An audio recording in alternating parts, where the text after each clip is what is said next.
Hello, I'm Karen McCarthy, and it's time to Karen-ize. Today's Wednesday when we talk about spiritual health, and today I want to talk about, I guess, the presence of God and the fact that we can always count on Him. He'll be there. I don't know if, well, no, we all experience times when we feel like we're all alone in the world. I mean, we can be in a room full of people and still feel all alone. It's like we're not being seen. Have you ever had that feeling? Where you just feel like you're not being seen. You're just there. You're a number. You're just a blob. But people don't really see you. And God gave me a ministry a couple of years ago to reach lonely people. And, sometimes the lonely people are not who you think they are. They're not the ones who are obviously lonely. And I know I've been that way. I have felt extremely lonely sometimes, and the people around me had no clue that's how I was feeling. We're not always transparent. Not that we have to always wear our feelings on our sleeve and that type of thing and be whining all the time, but so often we really mask how we're feeling deep down and don't share with people. And sometimes that's an okay thing, and sometimes that's not an okay thing. But that's kind of an aside. So the verse that I just love, Psalm 139, verses 8 through 10. So verses I love. If I go up to the heavens, you are there. If I make my bed in the depths, you're there. If I rise on the wings of dawn, if I settle on the far side of the sea, even there your hand will guide me. Your right hand will hold me fast.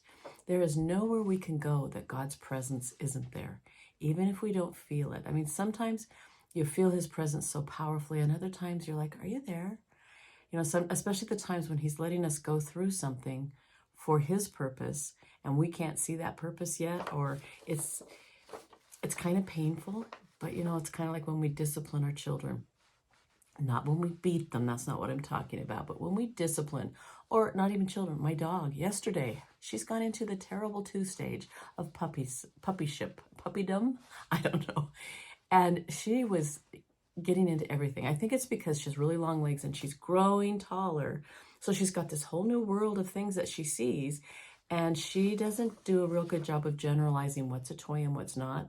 So she's having to relearn, okay, this is a toy, this is not.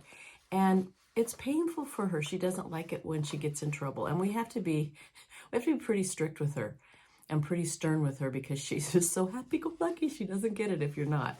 So yesterday was traumatic for her. But it was good for her, because today she's not getting into a lot of those things.